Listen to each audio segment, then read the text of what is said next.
The series is overseen on alternating years by the Museum's Center for Earth and Planetary Studies and the Division of Space History, which is the case in this Island Earth series that we have in 2006. The Exploring Space Lecture Series is sponsored by NASA and Ball Aerospace and Technology Corporation. And representing NASA tonight are Dr. Jack Kay, Director, Research Division. Jack, where are you? Okay, thank you very much for your sponsorship and attendance tonight. And David Taylor, President and Chief Executive Officer of Ball Aerospace, is also with us tonight. Mr. Taylor, will you please be recognized? Okay, thanks very much. Great to have you here, Dave. Thank you both for your continuing support of this series. It would not be possible without this sponsorship. The theme for this year resonates with people everywhere. Research shows that the Earth is undergoing changes. NASA reported that 2005 was the hottest year since record-keeping began in the 1890s. The 5 warmest years have all been within the last decade. As scientists work to explain what is happening here on our planet, they increasingly rely on data gathered from spacecraft. This island Earth will consist of 4 presentations, each of which will feature a scientist who is collecting information or studying its use. Tonight we will hear from Dr. John Townshend of the Department of Geography and Institute for Advanced Computing Studies at the University of Maryland. And where have all the forests gone? Monitoring the Earth's vegetation and remote sensing, Dr. Townshend will talk about how satellites help us understand specific areas and identify questions about forest dynamics. Many of you have had a chance to meet Dr. Townshend, but for those who haven't, here's a brief outline of his work. He received his BA and PhD in Geography and Geomorphology from the University College in London. Dr. Townshend studies land cover dynamics, remote sensing, and environmental information. Since he is interested in how and why the vegetative land cover of the Earth is changing and how this impacts key biochemical cycles. In particular, Dr. Townshend's research focuses on improving our ability to depict and monitor changes in land cover at regional and global scales. Dr. Townshend has published numerous papers and is involved in several current research projects. He currently is chairman of the Global Observations of Forest and Land Cover Panel of the Global Terrestrial Observing System. Following the lecture will be a short question and answer period, and this session will be moderated by Dr. David Dvorkin, Curator of Space History and Coordinator for the 2006 Exploring Space Lecture Series. Ladies and gentlemen, it's my pleasure to welcome Dr. Townshend. Thank you.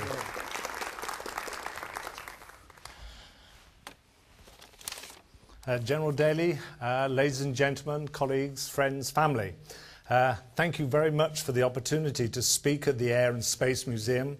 It's probably the most exciting museum in the world, one which celebrates the spirit of human exploration. Tonight, however, I want to turn our sights to Earth and talk about the need to understand our planet and its forests much better than we do at present. Here are the main messages which I want to get over, and like most traditional teachers, I'll give you them at the end, and there will be no pop quiz, but I hope that you will absorb them.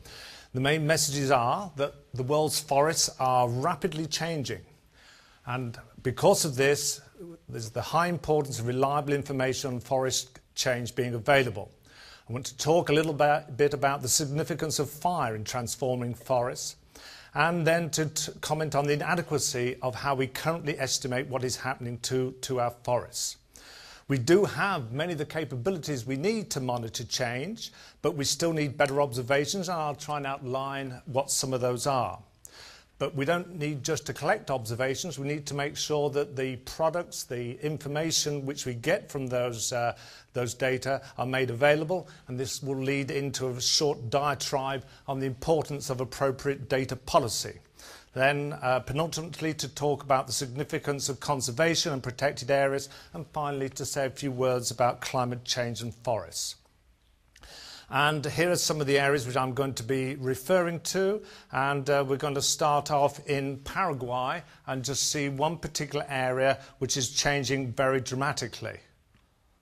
And this is the Atlantic forest of Paraguay. It's one of the most biodiverse forests in the world. Its biodiversity, in many respects, is often higher than that of tropical rainforests. And this is what it looked like in 1973. And then we see by 1985 that we had a landscape of patches of forest with quite a lot of agriculture. A lot of this is for the cultivation of soy. And then we see by 1989 that it really is only the protected areas, those areas which are bounded by the yellow lines. There's a few other areas. And then if we go through to 1999, we see the forest is almost totally gone. And then we come to the year 2001, and there is now very, very little forest indeed left in that particular area. I'll come back to that topic and towards the end. And there are some highlights, there are some signs of progress.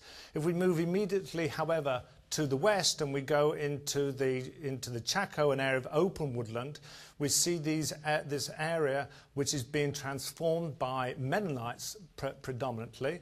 And when you take into account that you're looking there at a Landsat scene, which is about 185 kilometres across, and then you look at each of those small, those patches there, you see that these are absolutely gigantic fields which have been laid out largely for pasture. And the areas which are in red on the right, those are the areas which changed during the 80s and 90s. So you see again in this rather different ecosystem just how rapidly things are changing. We move a little bit further then to the north and we go to Mato Grosso, Brazil. And we see these tremendous changes which are occurring there. This is the area which is changing more rapidly than any other part of the world, and they're doing it to grow soy. It's very, very flat. It's the nearest thing in terms of soils that you'll come to percolite, and so they can grow things very, very easily. They just add the fertilizers and they grow like crazy. I'm afraid American farmers are in for a bit of a rough time because they're now producing soy at prices below, significantly below the prices in the US. And what's more, they're doing it largely without paved roads. Once they get the paved roads in, the prices will go down even more. There's other ways in which we can change forests, which we perhaps sometimes don't think about. This is from Venezuela, and we see the impact of dam construction actually flooding very, very large areas. Now, if we move a little bit closer to home, because often when people talk about forest loss, they typically talk about developing countries predominantly. But we should recognise there are a lot of changes also within the developed world, and this is from British Columbia. And this image on the left-hand side is from 1992. This is from then 1999, and then these are the differences. Now, what I want you to do is to look, and these little patches here are where are all the clear cuts of the forest. Now, what is interesting is you can see there are some of those patches also on the earlier image, but they don't change at all by the time they get to the image 7 years later. In other words, the ground stayed completely bare, because this is right at the limits of being able to grow trees rapidly. And then you could ask, well, is this the most appropriate use of this land, since regeneration takes a very, very long time indeed. Going a little bit close to home, in Loudoun County, this was the green and pleasant land of Loudoun County in 1972, and we see things changing very rapidly by 1978. And then 2001, and finally then 2003. We see a tremendous amount of removal of forest cover very close to home. It's interesting to speculate what it's likely to look like in the future, and we can apply models to try and forecast what things will look like. And this is work of Stephen Prince from my department, a little modelling approach to show how the extent of impermeable surfaces, that is the roads, the car parks, the houses, how this will change things.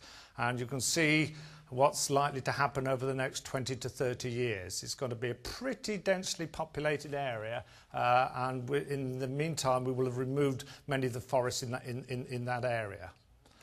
But there's another type of deforestation which we often don't realise. All the examples that I've given you up to now are where people are clear-cutting areas and you can see very clearly what is happening. But there's another type of deforestation out there, and particularly happening within Brazil. This is cryptic deforestation, where people just selectively remove certain trees, and the total loss of timber can be very, very substantial. It can be as substantial as that which is being lost through the clear cuts, because it happens over a much broader area. This just gives you a little illustration. If you were doing a forest cover change, that's what you would spot. But then the author of this work, Greg Asner, has shown how it's possible to detect the subtle changes in the forest canopy which relate to the loss of individual trees. So there's all sorts of deforestation going on apart from that type which I talked before. Now let's move on to Madagascar, and this is work of Jim Tucker from NASA and various other people. This wonderful haven for the lemurs, and what that group tried to do is not just to monitor what change was happening at the present day, but was to try and understand what it was like going back a considerable amount of time using a variety of modelling techniques. And when one does this, one sees on the left-hand side what the situation was in around 600 AD, and really the whole of the island was almost certainly completely covered in forest at that particular time. From the evergreen forest to the tropical deciduous to the spiny woodland. And then the little blotches of colour which you see there is now all that is left. Virtually the whole of the island's forest has gone. One sees that a lot of that change, of course, had happened by 1950. In fact, the majority of the change had happened by 1950. But since then, and this is then the next plot is just from 1950, you see how rapidly the change is continuing to take place. And you get rid of that habitat, and you'll get rid of all the lemurs, which is of great concern to many people at the moment. This is now an attempt which was made a few years ago to try and say, and perhaps it was to answer one of the questions which we had at the start, which is to say, well, where are the forests which are in essence untouched? Where are the untouched areas? And the idea of this is to show in green where those frontier forests are, those large ecologically intact forests. And I think if this was done again today, we would have even smaller areas of green than when this was generated in the late 90s. It's only fair to say there's got to be some good news out there, hasn't there? And so I did manage to find one example, at least from Mount Kenya, where there's been really quite active and successful restoration of the forests on Mount Kenya. If you look in the reddish areas of the areas with forest cover, and you see the situation in 87 and 95 more or less the same, but then in 2000, a lot of the forests were being degraded, and then the Kenya Wildlife Services brought in a different management scheme, and you begin to see in 2002 how in the rectangular area how the forests are improving. And let's be honest, it's not just human beings that do damage to forests. There's all sorts of natural phenomena as well. There's disease. That's from Yellowstone, and that's a complete landscape of dead trees caused by the mountain pine beetle. Wind damage. Katrina did a tremendous amount of damage to forests, of course, and then ice storms. So it's not just human beings that do the damage. One of the arguments people often use, and I think it's often a perfectly acceptable argument, is that the clearing of forests leads to productive use, leads to land being productive for human beings, and is actually more valuable because it's being used. But it depends on how you frame the argument, and this is just one example from mangrove forests and talking about what are the mangrove services? What do mangrove forests do for you or do for the local people? And well, they do all sorts of things. They provide fishery habitat, they can provide fuel wood and timber, they can trap sediment, they can protect from erosion disaster, a whole load of different things. And then they can be replaced by all sorts of other land uses. So then this particular area, this is from Honduras, and this is from 1987, and then those are all the shrimp, largely shrimp farms by 99, which have been constructed. And you can say, well, that's good. That's jobs for the local people, and we want people to be economically productive. But it depends how you do the arithmetic. You see, if you look at what the timber and non-timber products are worth per hectare, it's not very much. And if you look at what the shrimp farm is going to give you, it looks an awful lot better. But then if you say, well, I actually want to take into account and try and value what it's doing as a nursery for fish. And if I want to say, well, what would it cost to replace the coastal protection that it provides? Well, that's really quite a lot. And then if you look at what the shrimp farm's giving you, and then you take away the subsidies that the shrimp farm gives you, and then if you say, even worse, well, what are the pollution costs associated with that? And then you say, well, what would it cost to restore? You end up with a rather different sort of arithmetic. Now, I'm not saying that every time you clear a forest, this is always the case. Don't get me wrong. I'm saying that when you talk about clearing forests, when you talk about changing ecosystems, you have to look at a broader picture than just what the simple gain is from the use of that area. Now, let me just mention why we need this information in a little bit more detail, why we need the more reliable information about forests. Well, there are all sorts of reasons. One relates to climate change. Forests are very important in capturing carbon, what we call sequestration, and this helps affect our climate. Burning forests releases very large quantities of CO2, which is probably not so good. Forests are often sites of very high biodiversity, and so we want to try and make sure that we conserve that biodiversity. Forests help reduce floods, supply drinking water and prevent erosion.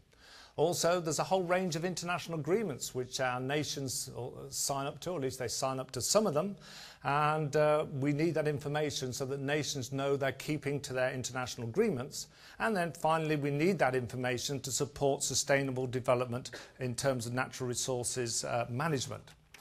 Now, these are probably the only two wordy view graphs that I've got, but I think what people often don't understand is just how complex the process of deforestation is. It's very difficult to explain different rates of deforestation around the world with any single explanation. The immediate causes may be perfectly obvious. It's clear cutting for agriculture, it may be harvesting productive timber. But if you want to untangle the underlying causes, then it often becomes much more complicated. Is it economic factors? Sometimes it's technological advances. Sometimes it's government policy, and these all often play a part. Sometimes people will see a road as a stimulus, but sometimes roads are simply a response to things which are already happening. So actually to try and decide what is going to happen in the future is difficult, and thinking that you can get simplistic solutions to stop or reduce deforestation is also probably not correct.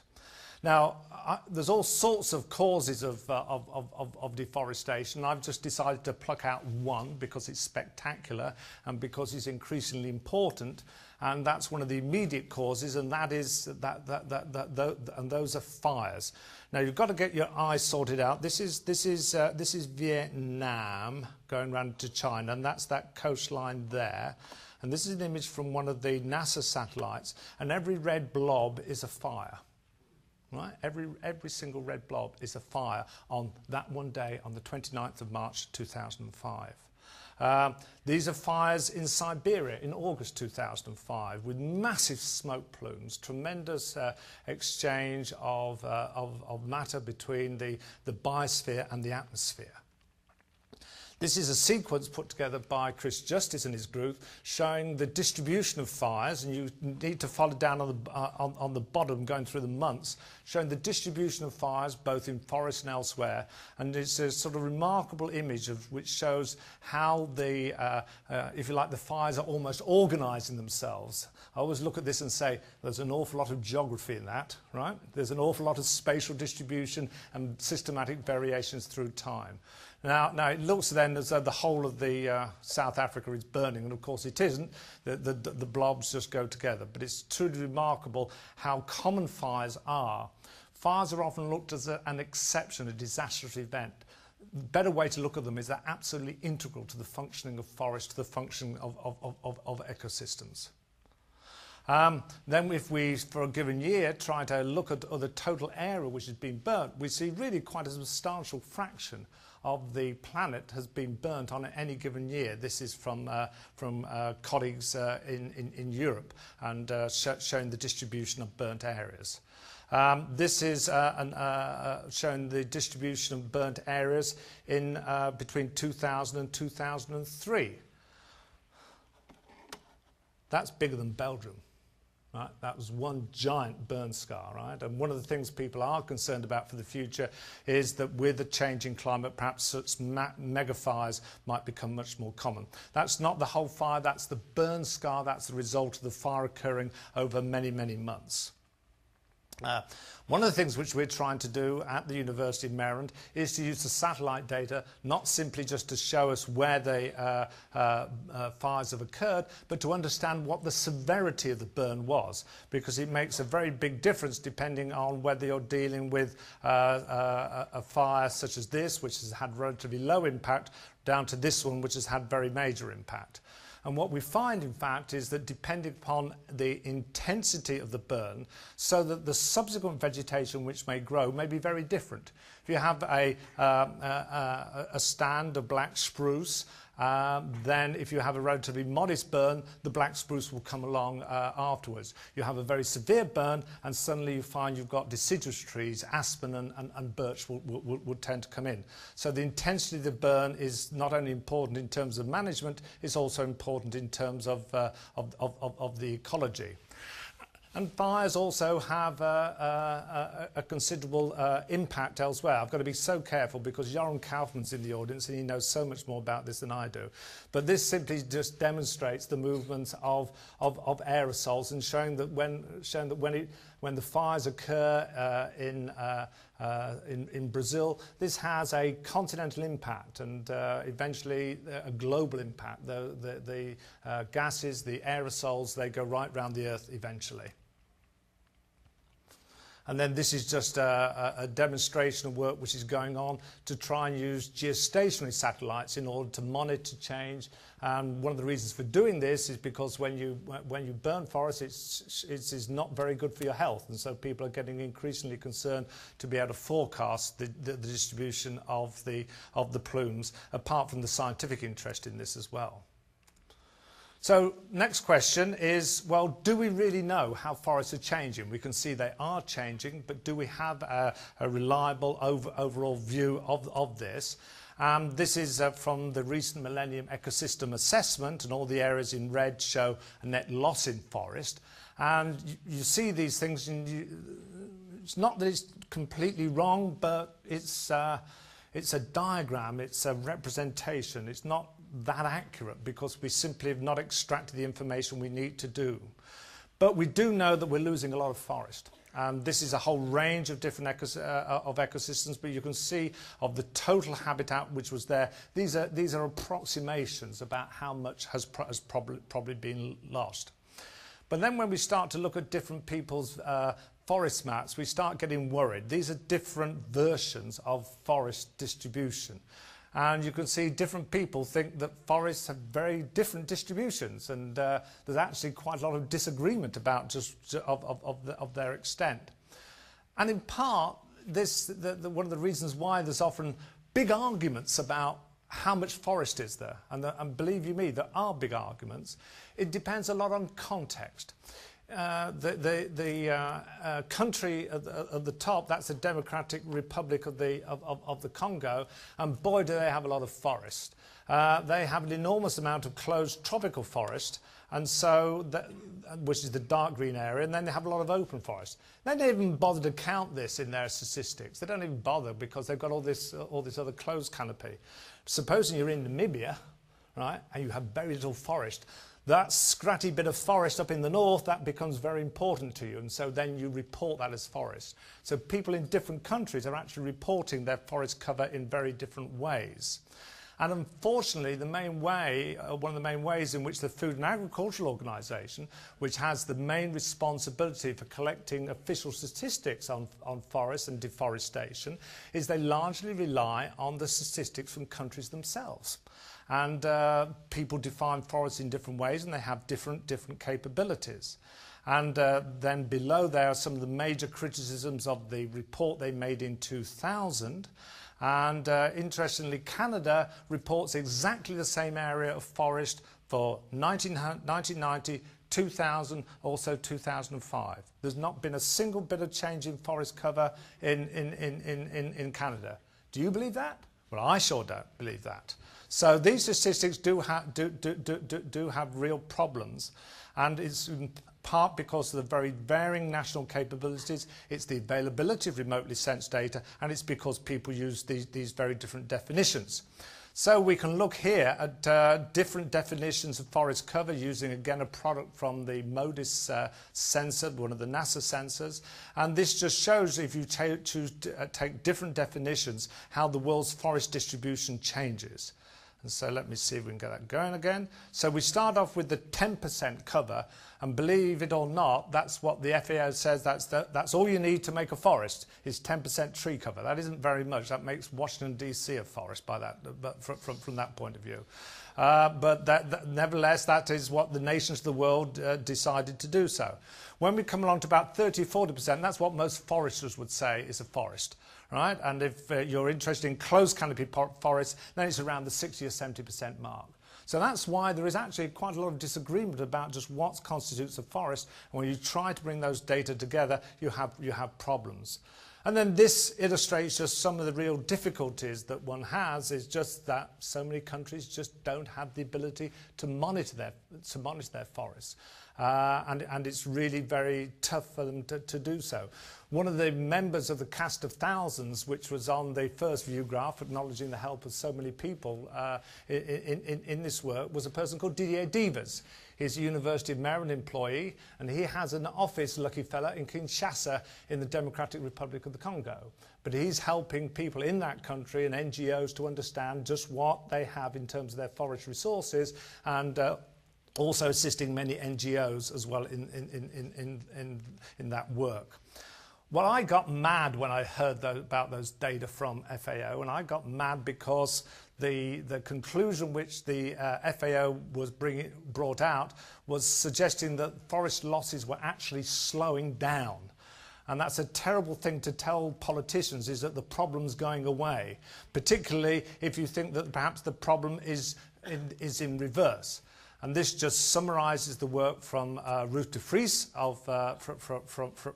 from my department, who tried to use satellite data, both so some of the data not terribly well suited to the task, but it was what was available.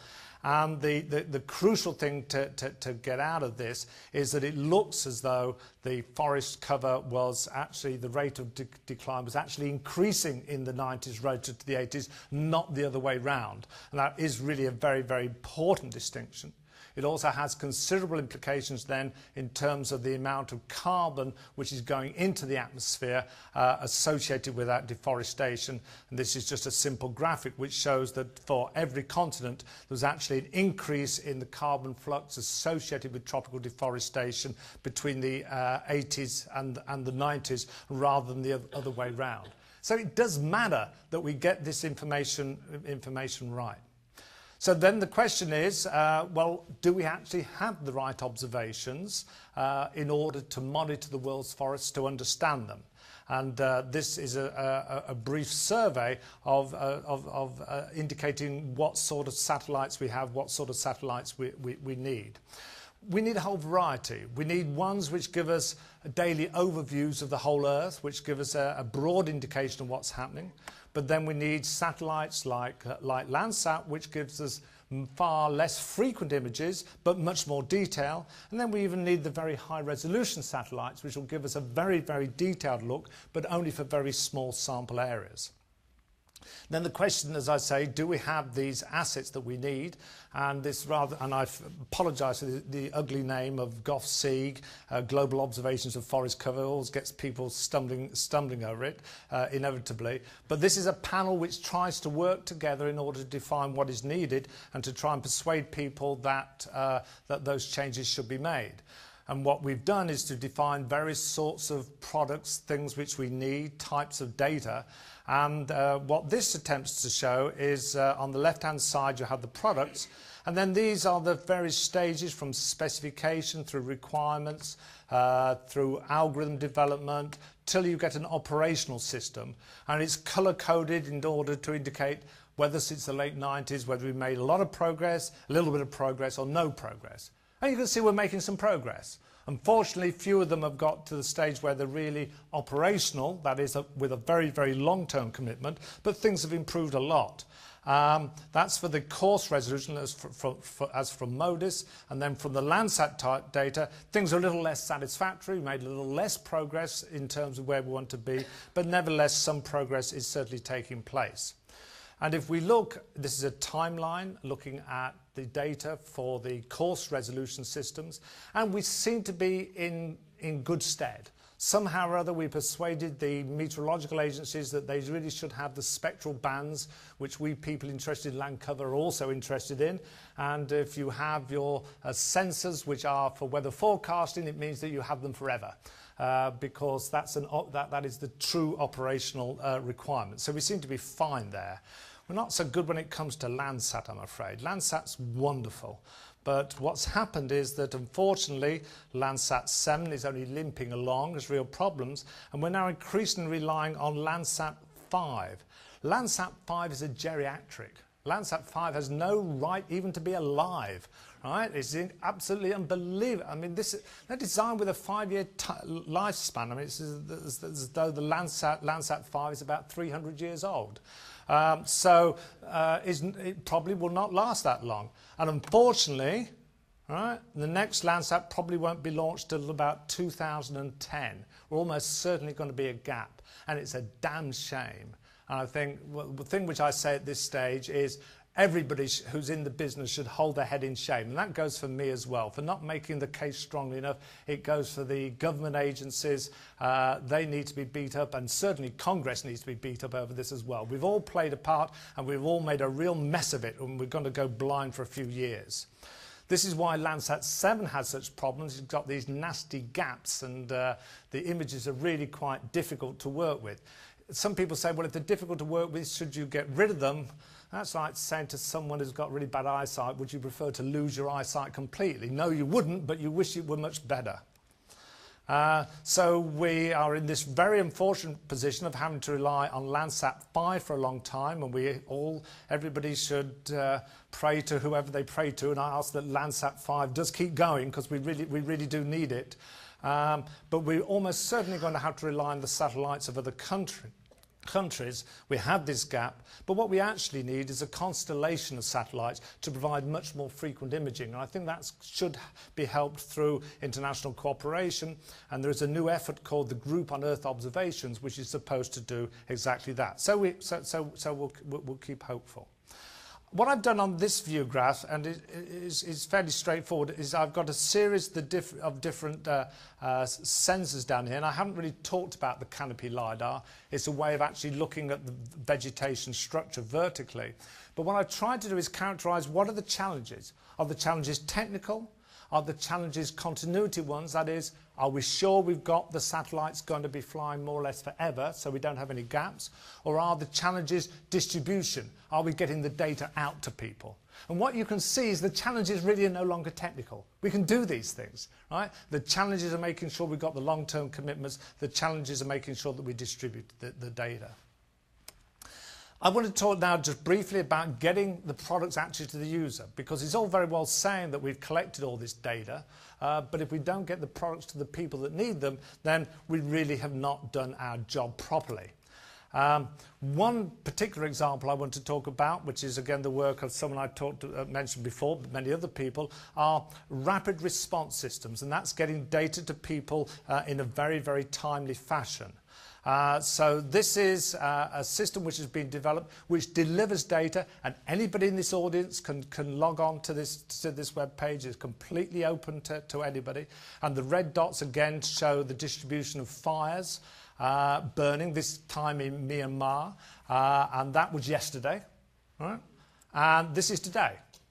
West Africa seems to be sort of burning up a storm, right? So you get images. Obviously, there's clouds, you can't see them, but these images are provided very, very regularly. And the US Forest Service uses these data in order to plan their campaigns also during the fire season in order to decide where to allocate their resources, where to send the firefighters. It doesn't tell them to go over that hill, but it says, have we got too many C-130s in this state? Do we need them to move to an alternative place? We can use them for other purposes. This is the images of the tragic fires which have been occurring in Texas, in this case in grasslands. This is a very valuable source of information which people have been using. But there's all sorts of different ways you can start to deliver information as well. And this is an email-based alert system for protected areas developed by Diane Davis and various other people, which is designed to try and help those people who are responsible for protected areas. And all that's necessary is any protected area anywhere in the world just sends a little file which shows the boundary of their particular protected areas, and then whenever and you can just about, I hope, see the red dot there. It's often difficult to send an image, particularly in developing countries. So what is done is an email alert is sent, but it's all completely automatic, and it tells them where the fire is occurring within that protected area, allows them therefore to respond in a very timely fashion. Here's another way of delivering information, right, on your cell phone. And this is being used in South Africa by the people responsible for putting out fires, and they rely on this information. And in particular, what they're concerned about is whether the fires are occurring next to power lines and the like. Then there's another issue which I want to bring up, and I'm going to refer again to some work which is done at Maryland, and that's the work of the Global Landcover Facility. And what we tried to do is work very hard to make sure that data gets out to people far more easily than ever before. And I guess the most important aspect, I have to admit, is that as clever as we think we are in designing our site, is we do have the right price, which is $0. And to give you the top line gives you an indication, I think, of a measure of our success. We distribute more Landsat data in a month than the maximum ever distributed by the US Geological Survey in a year. Right? In fact, often we're twice as much as that figure. We sometimes have been distributing over 30,000 Landsat images, and there's no push. It's everybody just pulling it from us because they want to. And believe you me, you do not pull down 300 megabytes of data unless you really want it, right? This is not a matter of click and it's down there. This takes some time, this takes some effort. And this is just a plot showing that we've been distributing something like about 10 to 12 terabytes a month. A truly tremendous volume, and I very gratefully acknowledge the support of NASA in allowing us to do this. And when you come to this site, as I hope some of you will, you're able to get to know the data. Either if you're an expert, you can go one way. If you're not an expert, you will be taken through all the various stages so you can easily get hold of your data. This is an image which I like. It just shows where are the most popular areas in the world in terms of Landsat scenes. Why Australia is so unpopular, I do not know, but it is. But it's very interesting just how how much interest there is, for example, in the Andes. And this brings me up to my policy plug, is that remotely sensed data, I believe, must be free to the user. Most US data, fortunately, are free, but often Landsat data are not free. They tend to be the exception because of some less than totally sensible legislation which has been passed by Congress, and that really should be changed. The taxpayer, you the taxpayer, have already paid for these things. Why should you then be charged extra for receiving the data? We had an argument about why should people be paying to come into the Air and Space Museum when as taxpayers they've already paid the majority, and I think the arguments are very, very, very similar. And the cost of the data, of delivering the data, is always a tiny fraction of the whole system. And there's really no evidence that you're ever going to have a commercially viable industry except for the very fine resolution satellite data. And even that would not be, nobody would want that were it not for its intelligence value and the fact that governments buy it. Let me say a few words about the importance of conservation. I realise I'm starting to run out of time, but just to stress that if we want to preserve biodiversity, if we want to conserve our forests, then we do need to protect. And there's some good news here. There's now about 12% of the Earth's land surface is protected in some way or another. So at least in terms of the legislation, we seem as though perhaps we're not doing a bad job, though a sizable chunk of that, I think, is up in, some of that is up in Greenland. But then we've got to ask hard questions. Is conservation working? Are enough areas being conserved? Is protection working once protected areas are defined? Some protected areas work much better than others.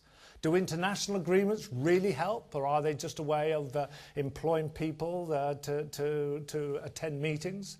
Are we protecting the right areas to conserve the biodiversity? It's quite tough, because the piece of work referred to at the bottom is the work by Orm showed that if you look for the distribution, this was in the context of birds, if you look for the hotspots of species defined by richness or by threat or by distinctiveness, otherwise known as endemism, they really don't have the same distribution. They have very different distributions. So in order to capture all those aspects of biodiversity, you actually need protected areas in many different sorts of locations. Here's a horror story. Now, this is a protected area in Indonesia. And there's been tremendous problems in Indonesia of loss of forest. But the crucial thing is to be seen here on this bar chart. What that shows from 1994 to 2002, it shows the loss of forest in the buffer zone, the area immediately around the park. But then look at just how much loss there is increasingly within the actual park itself. I mean, this is a park which clearly is failing fast, and that is very sad. Let's go back to Paraguay and see that there, at least, things are a little bit better. It has been, for this park, really been quite successful. The red areas are the areas of change between 1990 and 2000. And you can see the actual park itself has survived pretty well. Right? And it's in a very remote area. But what you can see also is that it's not been successful because the buffer zone's gone very largely, and there's also a considerable decline in connectivity with other intact areas. And if you're interested in large cats, that becomes very important in terms of them actually surviving. Well, we did have a little bit of a win. We worked with people in Paraguay on this, and just last year, a logging moratorium has been established in Paraguay, and I hope it's sufficiently long that they can actually decide on which of the remaining areas can be protected. A lot could be done and still resources be made available. So we feel that is a little bit of a success story. But then we look to see, well, what are people doing with these forests? Right? I mean, we want to conserve these forests, but let's look at what they're doing. And there's really two types of change. There's change by the large-scale conversion to agriculture, and there's encroachment by the campesinos, by the very poor. This is what the forest looks like, right? And you can still find areas like this. But this is what is replaced. If you replace it with modern agriculture, well, it looks pretty good, doesn't it? I mean, this is a prosperous area which is helping a poor country meet its needs. Can you see the little hut? You're going to go up and tell that guy that he's got no rights, that he shouldn't be clearing a bit of forest to preserve his family with virtually no resources? So we talk about conservation. Conservation is important, but conservation without human beings means nothing. Right? People, and Conservation International said it very well, conservation cannot succeed without support of local people. And so we've got to think creatively about things like agroforestry, ecotourism, and something, a hot topic at the moment, compensated reduction, which in essence means paying people not to cut down the forests. And if that can become part of the post-Kyoto Protocol world, what that will then also have the advantages of bringing developing countries into carbon trading, which would be very good. Let me say now, finally, a few words about climate change and forests. I think what we've seen is that forests can affect climate. They can be a sink for carbon. They can also be a source. Equally, forests will be affected by climate. And this just shows the basic fluxes of carbon which are occurring. And this is the important number, is we're adding 3.3 gigatons of carbon every year approximately due to human emissions. What you see is that the human land use number is rather small compared with many of the other numbers. But notice it's not small compared with that accumulation. And sometimes the Earth's vegetation can be a source, sometimes it can be a sink. Currently, the Earth's vegetation is doing a good job for us. It's absorbing the CO2. What people are very worried about is that by 2050, the sign could be changed and it will be a source, making problems much worse. Because the world is warming, right? It's not a fantasy. Annual temperatures are going up. The land and the oceans have warmed. Precipitation is also changing, though we're less clear about those patterns. And when we look to the future, we see some things which I think should worry us. These are the changes expected, and this I've taken us out to the end of this century, 2071 to 2100. This is from IPCC, the Intergovernmental Panel on Climate Change. These are saying temperatures are around 6 degrees Celsius greater in those areas. Right? Well, bye-bye polar bears. Right? And I mean it. That one of the big species is going to have gone. It really has.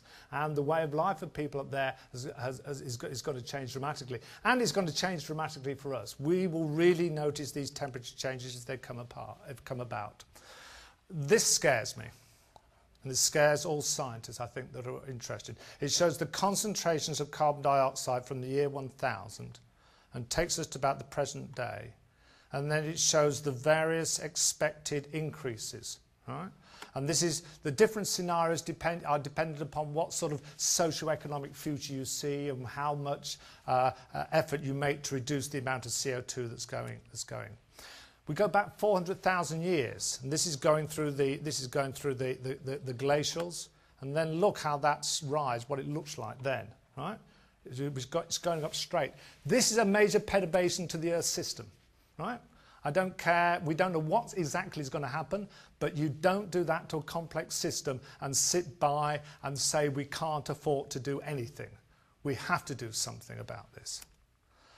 Then these are the sorts of increases in temperature which are likely. And people often look at those and say, well, it's only a few degrees centigrade, a few degrees Fahrenheit, we get that much variation in a day. But the cumulative impact on that, on ecosystems on Earth, will be truly tremendous.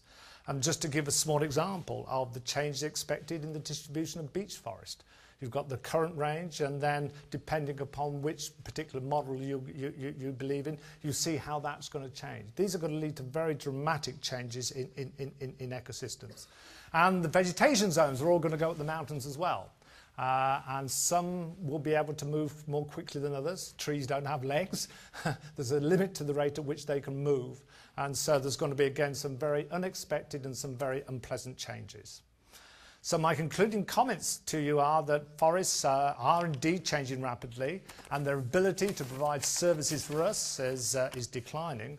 I hope I've demonstrated the need for reliable monitoring of forest cover change, noting that our abilities have indeed improved substantially, but we still have a number of deficiencies, and the gap in Landsat coverage is likely to be the most important. We must make sure that the data are available to everyone, not just to the scientists, but to the citizens of the world, as well as decision makers and managers. The real whammy is that forests and other ecosystems are now facing a double challenge. The challenge of the onslaught of climate change and land cover change and land use change are coming together in the next few decades, and this is going to be a truly tremendous problem. So the need to observe and monitor our forests and other ecosystems is because of their inherent value and because of our life on Earth depends on the services they and other ecosystems provide to us. I hope the next generation will do a better job of observing our planet and, for that matter, do a much better job of caring for it. Thank you.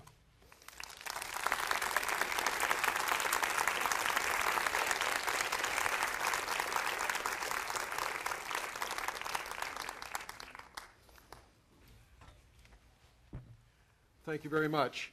We'll spend some time taking questions, and the rules will be the same as they were for the warm-up. I will repeat the questions that are asked. But before we start, I simply want to remind you that when we adjourn here at approximately 9 o'clock, that's in about 10 minutes, there will be more chances for a book signing to gain a book on looking at Earth outside in milestones of flight. But also we're going to have telescope observations of the planet Saturn. Presumably it's clear, and you'll get to see our lovely ringed planet. But now let's look for questions, and I'm sure there's going to be plenty. Right in the middle. You gave us a scenario of what to be afraid of that we know about. Isn't it true that we're discovering things we didn't know that we should be afraid about as well? For instance, a scientist recently discovered that the forests are a great source of methane that was not known before. The question is, are we discovering new things that we didn't know before, such as forests as great sources of methane? There are many things which are not understood about the Earth system, and we continue to make discoveries. And in many respects, we are surprisingly ignorant. But I tell you what I'm really worried about, and I was talking to my friend and colleague Joran Kaufman about this only on Sunday night. It's the things which we really know nothing about. You see, most of these predictions which people are making about what's going to happen are based on, sort of fairly facile assumptions about the things are going to be some sort of linear change is going to take place. What about the non-linear changes? What about the things if we perturb the system so much that it flips into another state? And we don't really know what that will be. Some people have commented they're very worried about the thermohalide circulation and the fact that might stop. I tend to agree with Carl Wunsch, not that I'm an oceanographer, that probably is not going to happen, not while the Earth spins on its axis. But there could be changes nevertheless in terms of the delivery of warm water to those areas, to Western Europe. And it could be the sudden flips in the system which really, which we really cannot conceive of, and that's what worries me. It's when I see that line going straight up. When you look at the CO2 concentrations. Yes. It appears as though the fundamental problem is that the leaders of the world are in no way connected with those who have knowledge of what's going on. And my question is, how can an individual citizen try to bring these two factions together more so that the leaders will become concerned?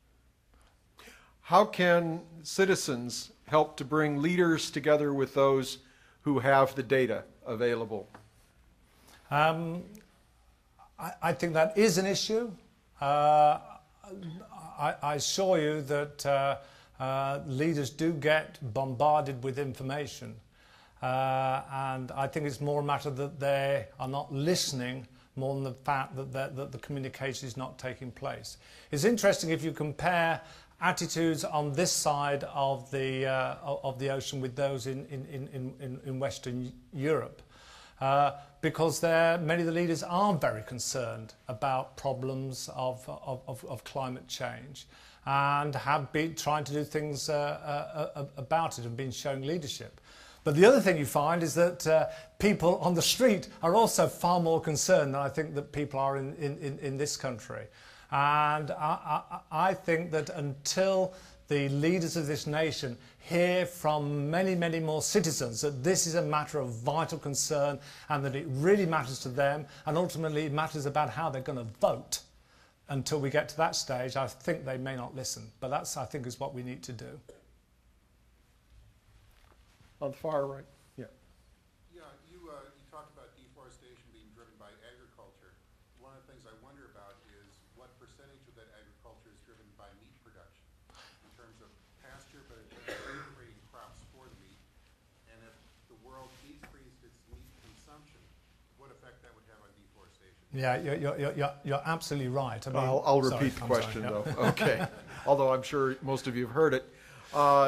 To what degree is the meat production the source of the increased agricultural clearing? Yeah, the changes that you saw in Paraguay, the changes that you saw in Brazil, and I could show you similar changes also in Bolivia, that's largely for soy. And unfortunately, the equation is very straightforward. As the world gets more affluent, affluence is almost always associated with an increased meat consumption. If you want increased amount of meat to consume, then you grow more soy. And it's really the changing dietary patterns of the world which are driving those clearances, because that's what it's being used for. Interestingly, just of course, it was been valuable also in Maryland, bringing things a little bit closer to home. Soy has been a good substitute for things like tobacco, which farmers could grow.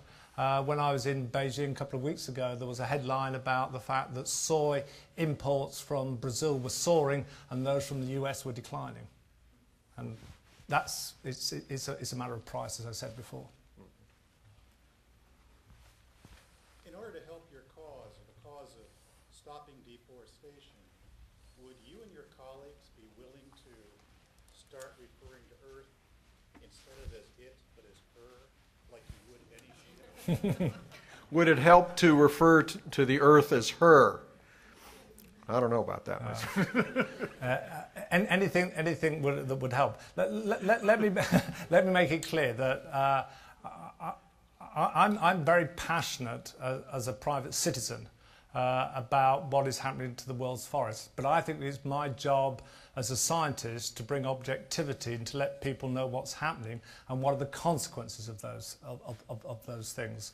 So although I speak with, I hope with some passion, I don't come to you as a tree hugger. I hope I come to you as a scientist who can make you understand what is happening to the world's forests and why it's important that we should be trying to mitigate the problems which have arisen because of that. Yes. How do you feel about the tool Google Earth? Like, how useful is that, do you think? Have you used it? Have you seen it?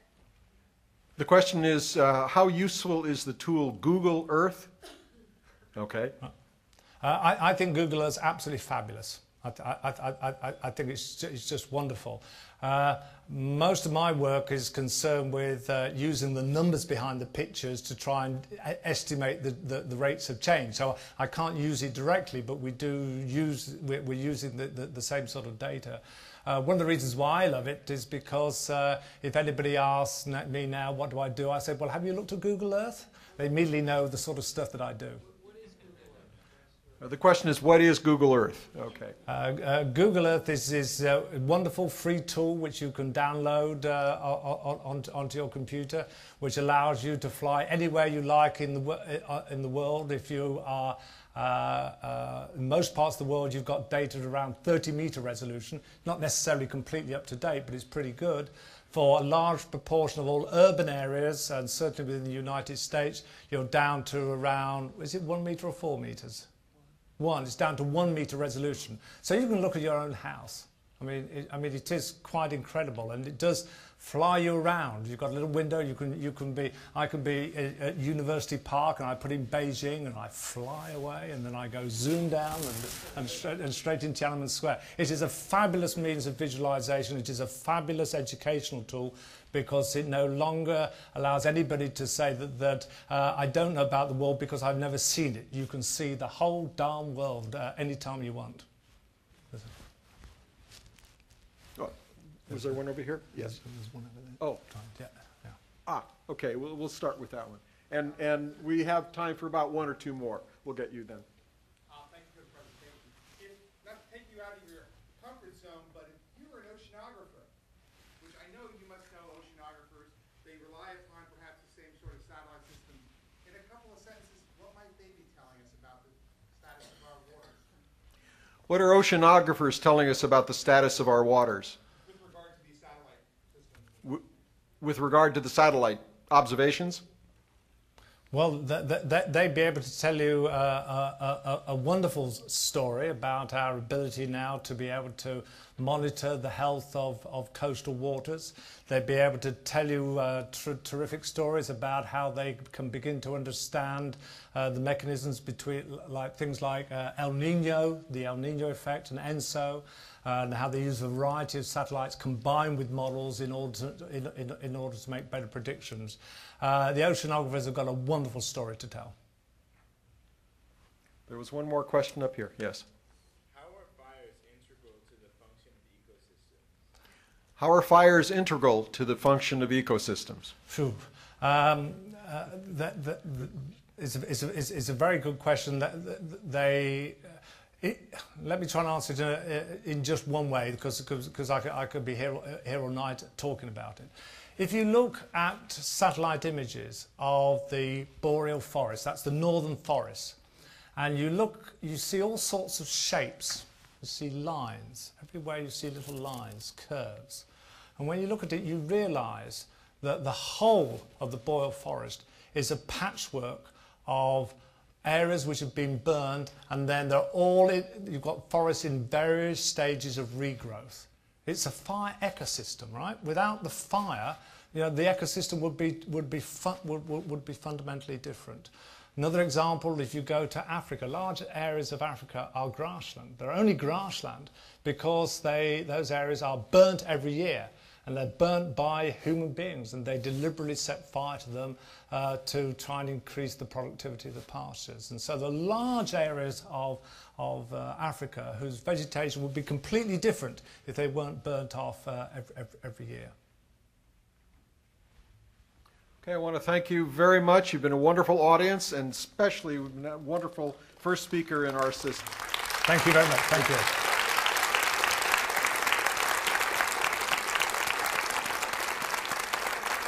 So again, I remind you, there's a continued book signing in Milestones of Flight, and we do have telescope viewing of Saturn tonight. Thank you very much for coming. See you next month.